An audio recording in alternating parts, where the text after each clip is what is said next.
Oh, so wow, David, you were in Iran just before the revolution. That must have been an incredibly different place to see. I hope that my lecture last week sort of covered how you felt about that period. Yeah, I taught at an international school there. I had, well, 5.5 wonderful years. And when I left in January, I bought a round trip ticket. I didn't want to leave.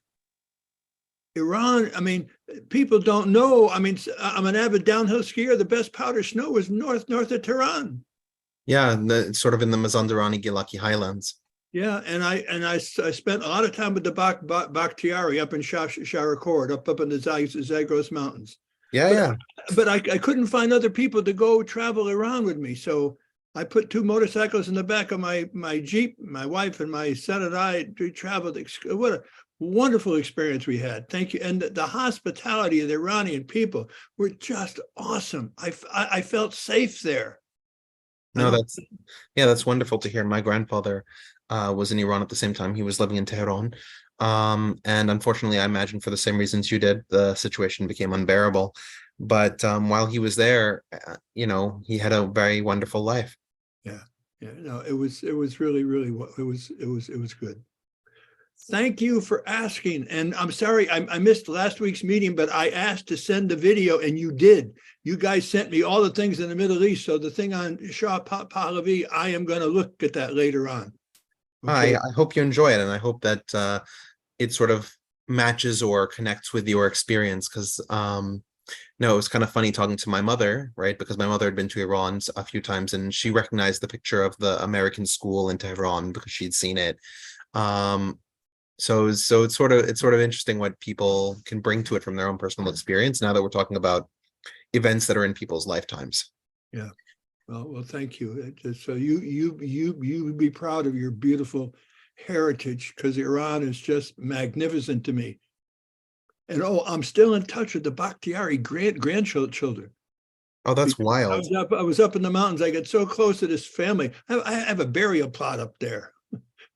So in the Zagros Mountains, because I got so close to this family, and the grandchildren have stayed in touch with me on Facebook. So it's wonderful. I'm still talking to them.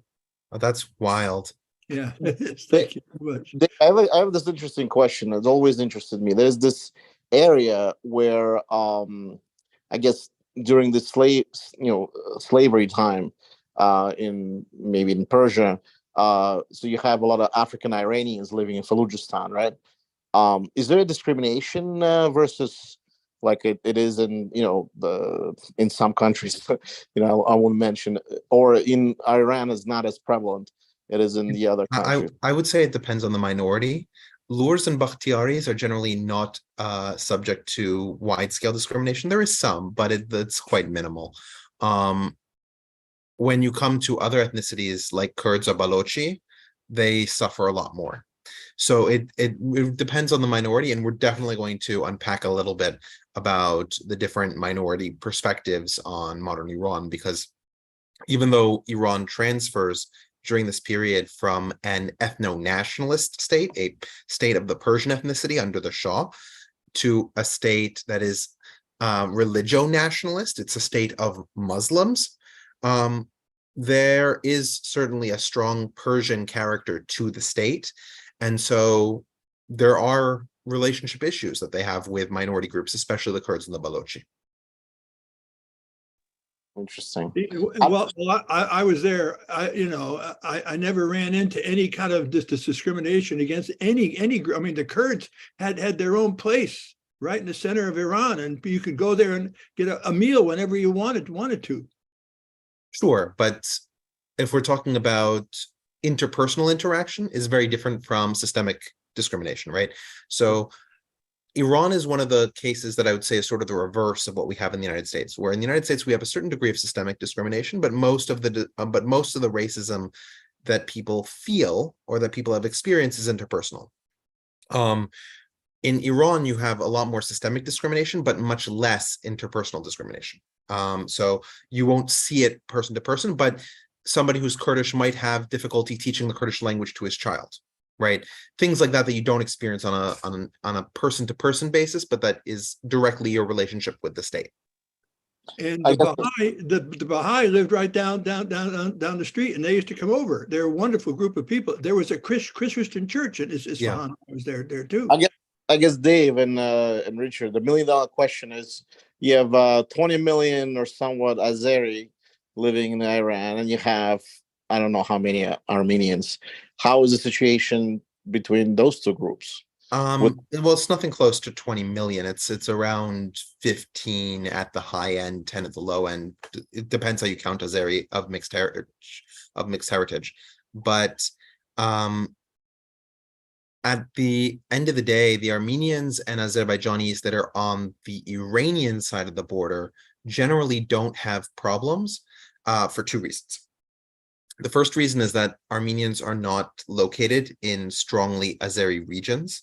The reason that Armenians are the majority in what is today modern Armenia is because of Russian-sponsored migration to what is today Armenia. That's not to say that isn't their historic homeland. It is their historic homeland, or part of it. It's just that the Armenian population had become very dispersed and was a minority in a large blanket of their historical homeland. They became concentrated as a result of Russian activity. So on the southern side of what is now the Armenian Iranian border, there is not a large Armenian community. There's some, but the majority of Armenians in Iran live in Isfahan or they live in Tehran.